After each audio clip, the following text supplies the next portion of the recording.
Welcome back to Coffee for Closers. Alex Wellings here, your humble host. Today I am joined in studio with the great and powerful Mr. Brian Benham out of Indianapolis, Indiana. You know him as the director of FIBA, but also the owner and founder of Benham Advisory. If you don't know, Brian has always been a top producer with us, but during this pandemic, he has been shining bright and has actually found himself in the top 5 producers at Megastar over the last 6 months. Impressive, Mr. Benham. Welcome to the show. Hey, man. Always great to be here. Was that you digging on the guitar That there? is me, yes. Yeah. A lot of comments and happy folks out there about our music, but yes, that is not me. I do not possess a musical bone in my body, but... today we're talking all about you and your financial bone. You have been helping a lot of folks out there with their retirement planning over the last 6 months, albeit in the midst of a real huge struggle bus for a lot of advisors. Not a lot of folks out there finding success during the pandemic. Now, I know I should say that that's industry-wide. A lot of folks out there with Megastar doing well because of the great programs and such, but...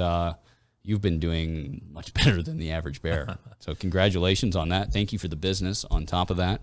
And what's the secret, man? What is it? What's going on? Well, I appreciate you having me on, as always. Our secret is no surprise, and hopefully everybody that's listening to already knows what I'm going to say because they know what my foundation is. Our foundation is treat everybody the same. Yeah. And what that does, that builds a great platform or a great foundation of inventory. And that is why we've done so good. Now, I have to also admit, though, as you know, we were extremely aggressive last year. Mm-hmm. We were aggressive early in the start of this year, and so that gave us quite a bit of momentum. And here we are, August. We're still doing some follow-up stuff from some of the folks that we touched on at the end of last year, earlier this year. And then we've also kind of sorted through our database of people, and we're starting to attack that even more as we speak. I know Logan, my son, is back in Indianapolis today, and we're going back to, I think, 2011 or 2012 federal employees doing an inventory. I know. And, you know, what's cool about that is we've got that inventory, and it's kind of like I've kind of hidden it back there, you know, in the shared database that we have at our office, and every once in a while I go to that vault, if you will. Yeah. And I'll remember somebody, or I'll get a tickler that somebody's hitting 59.5. And we have been so fortunate to have that vault of opportunity, because way back even then I was thinking, okay, I'm in this for the long haul, and if you treat everybody the same, whether you can make a nickel on them today or not, if you take care of everybody and you treat them well, give them a good retirement plan, and let them remember your heart and your spirit, right, then they're going to be a client of yours forever, whether or not they're officially a compensated client. Sure. And we've got that database of clients that we've been working on, and we're going to I'm not too concerned about our future for the rest of this year. I know that we've got opportunities there. And this morning I was talking to Logan when you and I had a break earlier today, and he came across a client that we know is golden opportunity. Then he also found we found a doctor that we helped here in the last year that I didn't realize that came to one of my workshops in 2012. Wow. And I thought he just came to an event I held last year, and here it was, Bruce came to an event I had way back, 8 years ago, and I didn't even realize it. But so we've got a good opportunity there, but Alex, that also leads me to something else, and I want to kind of compliment you on this a little bit, and you and your team at Megastar, and I should say our team, but really, today I'm just a producer.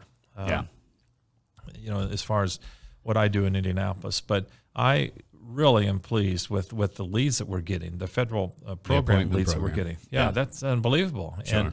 And the opportunities that we're seeing there, and again, and I said this too, every one of those are not golden today. No, not today. They might be in the future, but today they're not all golden. But I recognize that if I get 10 opportunities, they don't have to be opportunities today, because inside of those, there's going to be a couple that I can do something with. Either I can help them on the financial side. Maybe I can do some life insurance through the FEGLI, come up with something better than their FEGLI options that they're currently using. But I also know those other 8 are going to turn 59.5, or they're going to retire at some point. Right. And if I treat them right now, they're going to call me back later. And I have been in the federal space long enough to see that does happen. You've done a great job laying a foundation across just a ton of different platforms. Like so when I look at Benham Advisory over the last few years, I look at a firm that's not one spoke, a one trick pony, right? Right. You are you've had until recently you had taxes, you had med sups, you had obviously the retirement planning aspect, and now you've added the wealth planning side, or the assets under management, security side of things. And so just that foundation that you've laid, it's like you're selling French fries to sell hamburgers, right? Like the complementary goods and services, they're all linked together to this grand concept of wealth and retirement planning. And it's helped you establish this base of Benham subscribers, right? They subscribe to you in a number of different ways. Some like your tax client, some content, some like your med sup content, some subscribe to the retirement planning stuff. But it's created this opportunity for you to never go a year, pandemic or what. It's created this pandemic farm system, this pandemic-proof farm system that you're able to go and cultivate whenever you need to. And you're saying, like, even now, you're 6 months into a pandemic, 7 months into a pandemic, whatever you want to say it was, you're just now starting to need to cultivate those, right? Right. It's just wild what you've done. And, it's the thing that's been so good for us is I didn't necessarily intend it to work this way. Sure. I just always felt that the way you should be. Yeah, why not? Your tax guy should talk to your retirement guy. Yeah, well, it just makes sense. Well, the cool thing about the tax people, it's not, they don't trust you just up to April the 15th. They trust you always. Why wouldn't they? Yeah, and so we've got a great base there, and that's almost like my secondary or third point that I go to if I need to find opportunity. Sure. If I go into a week and I don't have any opportunity, I'm going to go to the well and I'm going to find something. Right. Because I don't want ever there be a week that I don't write some business. So one way or the other, I'm always finding opportunities inside of what we have. Now that's a blessing, and everybody doesn't have that same opportunity, especially people that are just maybe new on board with Megastar. But my message to those folks is please recognize that if you're in this for the long haul, any opportunity that you have from any of the lead systems that we're offering, recognize that there's going to be some golden apples right out of the gate, and then there's going to be some that just you have to look at them as inventory, but you treat them the same today as you would think you're going to treat them here in 8 or 10 years or 5 years when they retire. But you also said something else that really has changed the game for us. My production year to date is ahead of where I was for the entire year last year, 2019. And I'm talking now, whenever I'm talking about production, I'm talking about on the annuity side, the safe money side. And in our office, we have all of our discussions with our clients. It's safe money, and managed money, right? And the managed money is a new discussion. Now let me talk about the old Brian Benham, who I released him. I fired him because the old Brian Benham didn't have the opportunity to have any managed money in the office because I wasn't Series 65. But at that point, if I'd have a $500,000 client come in, I might, at best get $100,000 or $200,000, or at worst, believe what I'd been told on my whole career, just shove it all into an annuity. And occasionally I did that. I would write, $500,000 annuity from time to time. But the question is that really suitable? Yeah. And the thing that I resisted, and I've resisted this for many years, I resisted being a securities person. Now, right now, I'm still not, because I now have my son, Logan. Logan handles it. And Logan went and got his license. Well, you're able to help your clients with it. Like, that's what's changed, right? Like, you're able to help your clients with it. But to those listening to us today, here's the thing I want everybody to recognize. And I know I've said this before, but I want you to hear this. Getting or partner, whether you go get your securities license or whether you partner with somebody like I am with my own son, you think, how am I going to do that? How am I going to go from, say, 6% commission all of a sudden down to less than 1% on renewal? How can I live? How can I pay my rent? That's not the way it works. Just by having that secondary opportunity to have that managed piece, my production is higher. Like I said, my production is higher than it was this year already than it was last year. And this is the first year we've officially had the managed side. And we've written an equal amount of money on the managed side. So if you look at that, I've doubled my production in 7 months compared to what I used to, because I have both of the legs of that stool as a platform. And the best thing that I'm truly excited about is what we're really doing for the client.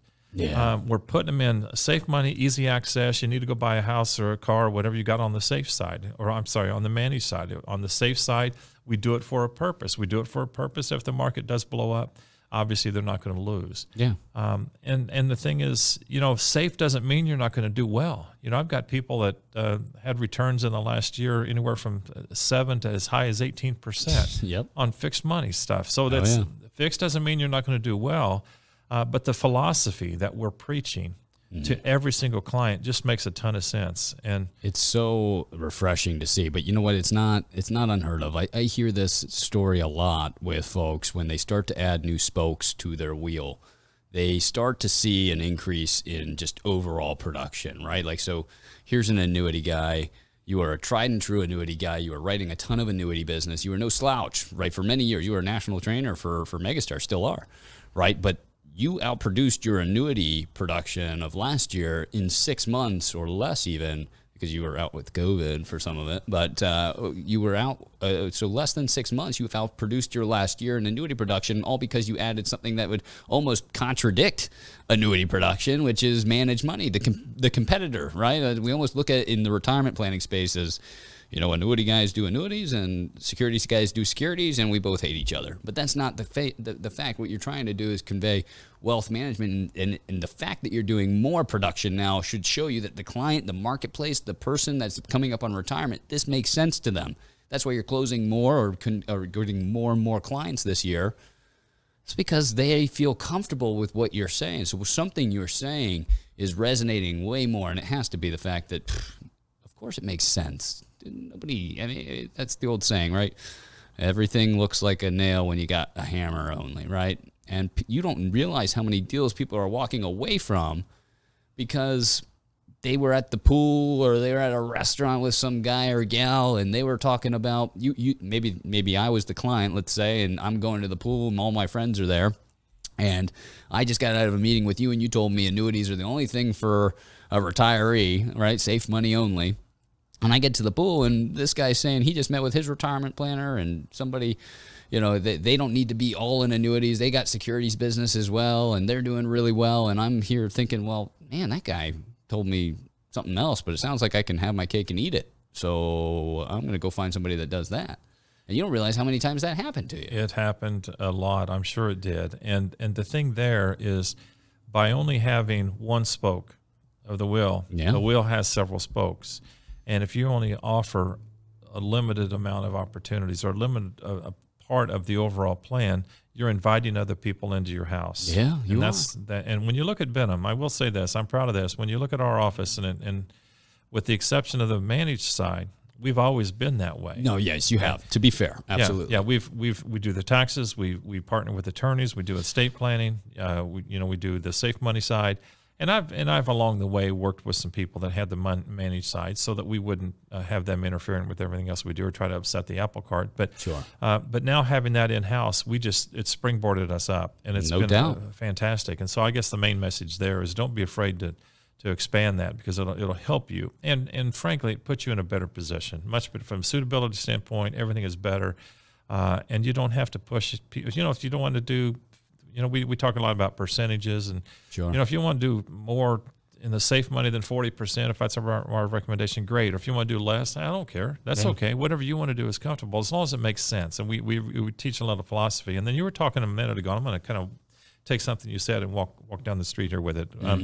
You said you were down at the pool and your friends, said whatever. Right. And we have something that we use similar to that because we use. Logan's doing this managed money. We use a program called Riskalyze. Riskalyze. Fan favorite.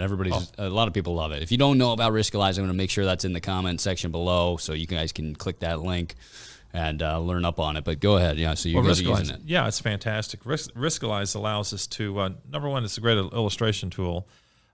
You can take somebody's Raymond James statement or Edward Jones or whatever and put it in, and it'll show exactly what it's done over the last 1,000 years or whatever it is. But it's really cool, and it's black or white. I mean, you can't manipulate these numbers. You put in what their statement says, and you can show exactly what it's done. Sure. But then Riskalyze also, and depends on who your RIA is, but they've got models, and you can plug in what an expected model would be and how it compares to their statement. And what's really cool about it is Logan will take a client, say, I'm talking to you, Alex, he'll have you run through a questionnaire and determine how fast are you willing to drive on that interstate that's that's ice covered.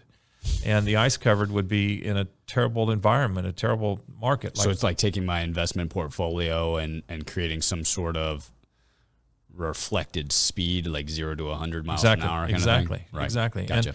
And the first thing Logan looks at is he'll look at he'll look at your statement and see what you might be driving 80 miles an hour and you think you're moderate or you think you're conservative. And that might be the first thing he discusses. But keep in mind, safe money is a 1. So we're really going to slow people's speed down. But again, safe doesn't mean you're not going to earn. So if you recognize we offer really good tools in the fixed index environment that we have. We've got the best out there, fantastic equipment to satisfy the needs of a consumer. But now with the managed side, Logan will do this questionnaire for you and find out what the speed is and kind of compare it to where you've been. But the most important thing, and this is when you mentioned about the pool, is he really discusses with folks what speed they're comfortable with. Right. Okay. And the thing is, if you're out at the pool with your friends and your friend says, hey, I got 18%, you go home at night and you found out you have 10%, you might think, well, at Benham, they're going to come in and complain to us. Not at all. Not at all. Because we tell them right up front, the speed's going to determine how much growth or how less of a loss you might get. Okay. You're teaching them like a lesson or a phrase to think about or an analogy that's really boiled down, in its roots. It's easy for them to resonate 5, 6, 7 years from now. So I love that. That's fantastic. Sure. Well, the thing is, and Logan will say, if your friend says he's got 18%, we have 10. I just want to tell you, how fast was he driving? Are you willing to drive the fast speed that his Ferrari's going? Or are we going to come back to the discussion that we had where we dialed in on That'd your be 50 the thought I would speed? think. I mean, if I heard that, I'd be like, there's no magic dust out there. I mean, Logan has all the same tools that everybody on the street has. But if somebody outperformed Logan, it's not because Logan's not as good, and that's the seed we're planting. The seed he's planting is, hey, we're just as good, but we just settled on a speed that you're comfortable with. It's powerful. It is great. It's fantastic. It's like the wealth accumulation phase. It's like your pre-retiree years, my years in my career where I am right now. It's like going uphill on a mountain, right? Like I'm much more willing to go fast up a mountain than I am to downhill. The downhill's the retirement side, right? It's like now it's like how fast you want to ride down this hill. Well, Logan has. We've had a few clients that really watch the market. Did a lot of the work on their own, but we've had a lot of folks, in the last few months that came and said, I've done this for a long time, but I probably shouldn't be doing it. My wife's mad at me and, she's wanting to do safe. And Logan's even on a couple of situations. I think that we've kind of settled on a number and maybe he carved 50,000 down. He said, let's forget about this one for a minute and let's put this money at 40 miles an hour or whatever it is. And then he'll come back over and say, okay, now if you want to dabble, how fast do you want to go over here? But don't get mad at me now. Don't get mad at me. Yeah, this is our play money. But that's kind of fun. I mean, that's okay. And I think I would probably be the same way. But the main thing that I think is important is the philosophy that we're sharing with clients. It just makes sense. It's hard to poke holes in it. And I think that's why I've always said, man, I'm not you guys have asked me to teach closing tactics or not tactic, but closing skills and things. I don't want to say tactics, but I've always kind of been reluctant because I don't feel like I'm a hard closer. But whenever, as you said, when you're telling a story, whenever you're trying to get people to understand, hey, here's how this works, here's how this works, here's how this works, where do you want to be? Right. And when you let them make that decision, whenever we dial in a speed and you tell me, what do you think? What do you think? You should be going at 40 or 45, and you tell me 45, you're going to go home and you'll never forget that 45. And I'll tell you something else they'll never forget. They'll never forget you saying you got a 7% roll up. Because they'll remember that 7% forever. Right. But in our situation, no. Remember what speed you're driving. If you want to get a little bit more, then you have to risk a little bit more. Yeah. And one of the things in Riskalyze, and I don't mean to be a big commercial for Riskalyze, but it also gives you I can't remember how exactly Logan phrases it, but the percent chance of likelihood of getting X positive return in exchange for the potential loss percentage.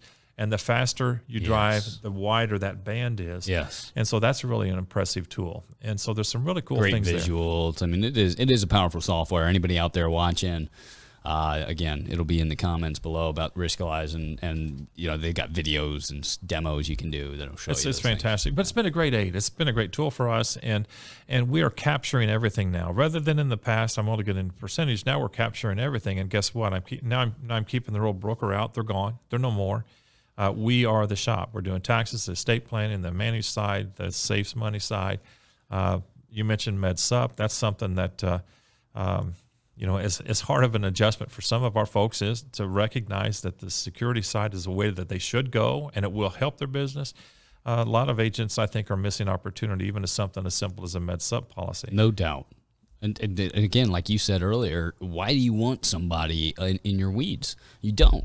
You don't know what they're going to say or who their friends are or whatever. To sell MedSup, you at least have to have health insurance license. And guess what? If they have health, they probably have life. So you're pushing people down the street to another life and health guy or gal. Such a good point. Yeah. Why would you do that? Why not write it? And just do the math on a $25 or $30 per month revenue times 100 or 200 or 300 MedSup clients. And now you're talking about some serious money, and it's money that in the past I'm thinking, man, where would I be? Imagine this, Alex. You've known me for several years. Imagine if I would have wised up on the MedSup 10 years ago. Imagine where I would be if I would have wised up on the security side 10 years ago. Oh, I know. When I look back, Alan just told me the other day that I was a $50 million, or I don't remember how much I've written with him over the years, but quite a bit, and American Equity and Athene and F&G and all these other clients or companies. If I go back and look at that, plus our organization when I was, 15, 20 years ago, we're talking $500 million. If I would have done this years ago, the position I would have been in would have been unbelievable. Well, you got to think even, too, a good chunk of that's been halted by suitability rules, right? Like can't stuff a certain amount in, right? So if you think about, okay, well, those assets would have been in some sort of managed account with me, you could easily just almost double your numbers right there. Suitability. Like whatever you've written, times it by 2, and that's where you'd be right now as far as a producer, whether in managed money. And not to mention, like a lot of times these managed folks and my managed people on there will cheerlead this. Sometimes it makes sense down the road to transition some of those assets into safe money, right? Like maybe you've got managed assets. Maybe something takes a turn and they're looking for more secure income. Who knows what the future entails? We're going to plan as best we can today. Right. A plan that's built to last, the bumps in the road and such like that. But who knows? Something might change and you might need to move some money over here. Or maybe they want to set up some annuity or structure something for their kids or something like that. Who knows? Exactly. We have that discussion all the time. And with some of the good income writers on the products, when we do have an income need, we're focused on maybe using the managed side for a while and letting the fixed index with the annuity writers kind of percolate a little bit. Mm-hmm. It's great for planning, makes a ton of sense. And I'm just glad that my wife jokes about me taking 10 years and 20 minutes to make a decision to get things done. I'm glad I finally was able to do this, and Logan has done an unbelievable job. He has. He just picked up the ball. Meteoric rise. I mean, just crazy, crazy talented young man. I should have him shredding on the guitar at the beginning of the show. But the last part, or one of the things that you had talked to me about, and this is probably the last thing before we got enough time here, but is you mentioned to me in the early hours of your being here that about 25% of your business was coming virtually, and with the amount of production you're writing, that's millions, folks. It's come in some sort of virtualized. So talk to that a little bit, because there's tons of people out there struggling, and it sounds like when I hear you talk so far that it's like, man, he's just been blessed and done things right over the last year. So what if I haven't done those? What if I've been a hunter-gatherer my entire career thus far? I've just, killed what I ate or eaten what I killed, right? And I don't have a farm system in line. I don't have a tax practice or assets under management or, some book of Fed clients that dates back a decade. What do I do? Because I'm forced now to hunt through virtual means, and you've done a lot of that still too. So what's it been like? You've adapted better than most. How's it going? The first thing is we're having trouble keeping up with the leads that we're getting right now. And that is, believe it or not, that's a problem, because we have so many leads coming in through the marketing programs that Megastar has given to us. It is a problem. It's a problem for us. I mean, we're generating so much. We did not expect the inflow, which is why there's so many advisors coming into Megastar right now. We did not expect all these Fed employees wanting to retire or have questions or whatever it might be. Well, you know Marcia, right?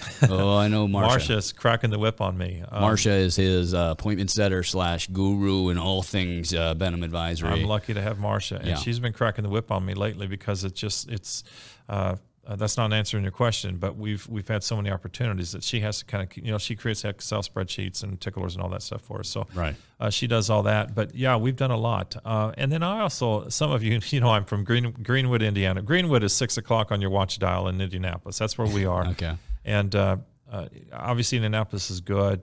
Indianapolis, we have a VA there, and we have the Northern Indiana VA system and all that, and that's been fantastic. But I also have a presence in the state of Washington, of all places.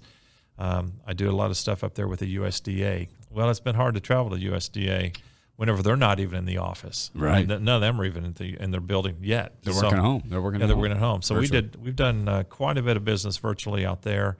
I think our largest case is about 630 or so from out there. And then we're doing some stuff even locally that we're doing virtually. Yeah. So, they might be down the street, but they're comfortable with that. The thing is, and the fact is, when we had a family Thursday night video session Zoom meeting with our, I have a brother and sister-in-law in Colorado and mother and father-in-law in St. Louis, and we're in Greenwood, Indiana. We routinely were doing that. And here my mother and father-in-law are doing Zoom calls with us now. They would have never done that years ago. People are used to doing it now. It's not that odd of a thing to jump on the computer. 2-3 months into people's every interaction that's maybe family related, you can call them FaceTime. It's not an uncomfortable thing for people to jump on the computer anymore. No. Now, I'm a yellow pad guy. So if I can sit in front of them, I'm still going to try to do that. I'd love to do that. But, if that doesn't work, there's no reason why you can't jump on the computer. And I'll tell you something else. We've had a time or two, and this is because I don't know technology very well. I've had a time or two where we had a little bit of a bug on sound or something, and we'll just tell them to turn off mute their.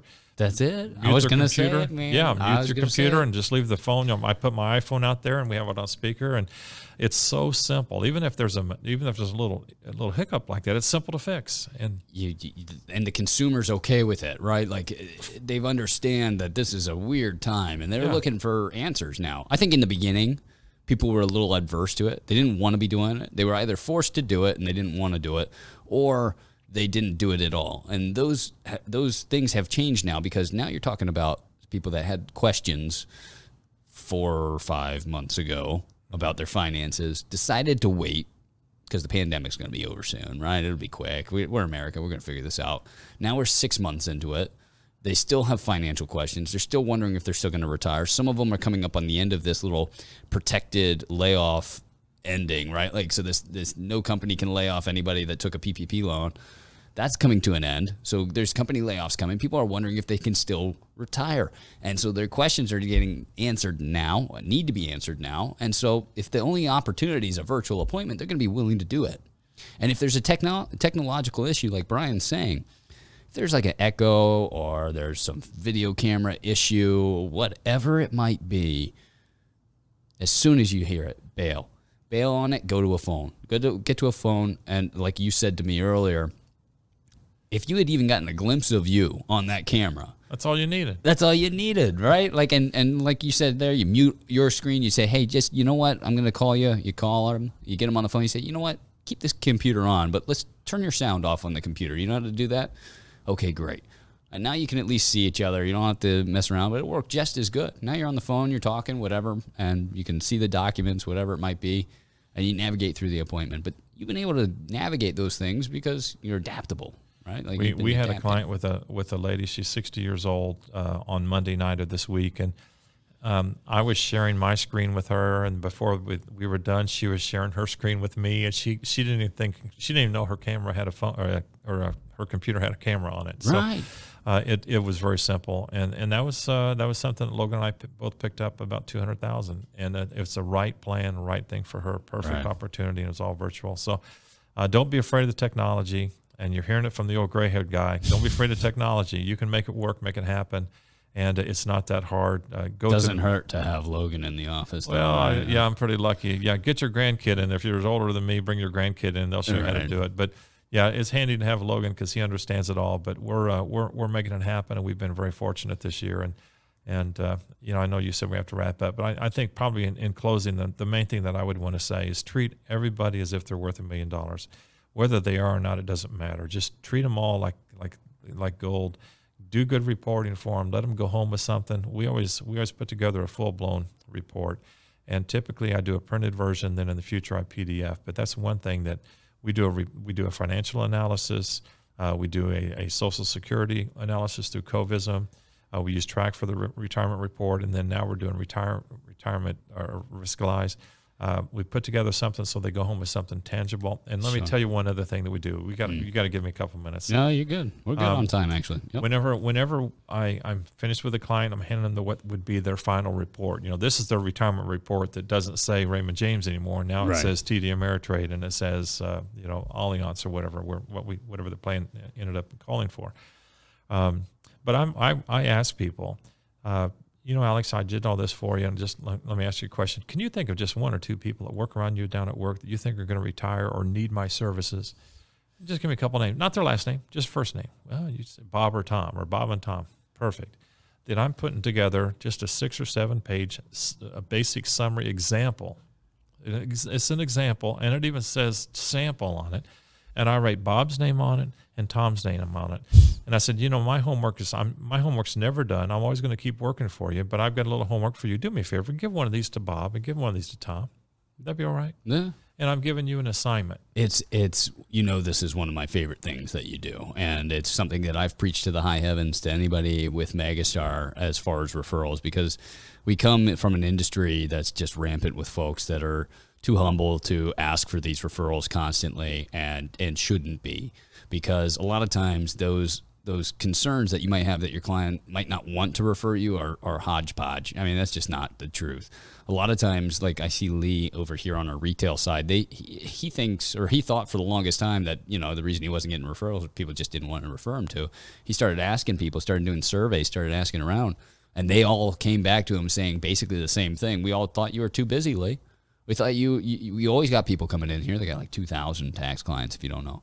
And they've got all kinds of people, foot traffic coming in and out of the office constantly. It's hot. It's buzzing. Lee's always running around quick. You know how Lee is. Sure. And people thought he was too busy. Of course they did. And it hit him like a eureka moment. And he heard what you were doing, and he started doing that. And it's become this mainstay of asking for referrals. Is like, hey, look, this report that I'm putting together for you, well, here's a couple of templates. Give one to Tom and John, whatever the names were. And you'd be shocked. I'd be shocked if every one of those didn't get delivered every single time. I'm sure they do. It's a fantastic tool. And the thing is, whenever you're asking for a referral for who your car insurance agent is, right, that's a different thing than who's handling your money. Yeah, they're passionate about that. It's different. It's a piece of us, this money. We spend so much time working and earning. Yeah, it's private. And a lot of folks don't want to talk about referrals and all that. And then there's other folks that will, but I'm not asking them that. Yeah. I'm just saying, hey, if you think this would help somebody, help Bob and help Tom by passing this along for me. Sure. And it's very low key, and it is effective, and it's something that they're not afraid to do, and they feel like they're doing them a favor because they're actually giving them something to look at. So, I'm not going to show you mine, but here's what you can get. Yeah. And it's pretty cool. He did a report for me. I mean, this is an example of it. I mean, the guy is just a brilliant mind. There you go. Hands it away. And it starts a discussion. Done. Who is it? What are you talking about? You can't just hand it to him and not say, hey, this is my guy. You can't do that. You're just going to lay it on his desk. Hey, you know what? This guy that helped me, here, he asked me to give this to 2 people, and I thought of you. That's what they're probably going to say. Yeah. Well, who is it? Well, it's this guy we've met with for the last couple of months, and he's really done some pretty cool thing. What's he going to say? It's going to be positive. It's always going to be positive. It's fantastic. It's a great tool. Brian, awesome stuff. When I think about Brian Benham and Benham Advisory right now, I'm thinking, at least after what we heard, you're talking foundation, great, solid foundation. I hear a new spokes coming in, wealth planning coming in. I hear one of my favorite things about you is teaching, not preaching. Great salespeople learn how to connect with the person in front of them. They're students, right? Right. And these are our students. These pre-retirees, these people going into retirement, the people we're doing retirement planning for. These are the people that you're making sure understand the lesson plan that you're delivering, and you are giving them advice that they can then take on for years, understanding exactly the plan that they have in place. And the best teachers do that, and you've done that very, very well. And then lastly, man, it's adaptability. You've done a wonderful job. Folks, there's very few people I've worked with in my short career that are as adaptable as you, Brian. Kudos to you. I mean, this whole COVID, you took it right within stride. You even got the virus yourself, which is another story on its own. But, I mean, geez Louise, you've done a fantastic job navigating these waters. So I just want to thank you for everything that you do for Megastar. Thanks for being on the show today. And thank you all for watching here today on Coffee for Closers. My name's Alex Wellings. If you don't mind, go ahead, subscribe to our YouTube page, subscribe to Facebook, click a like button, share it with your friends, share it with everybody. We're doing big things here at Megastar. Thanks for being on the show, Brian, and thank you all for tuning in.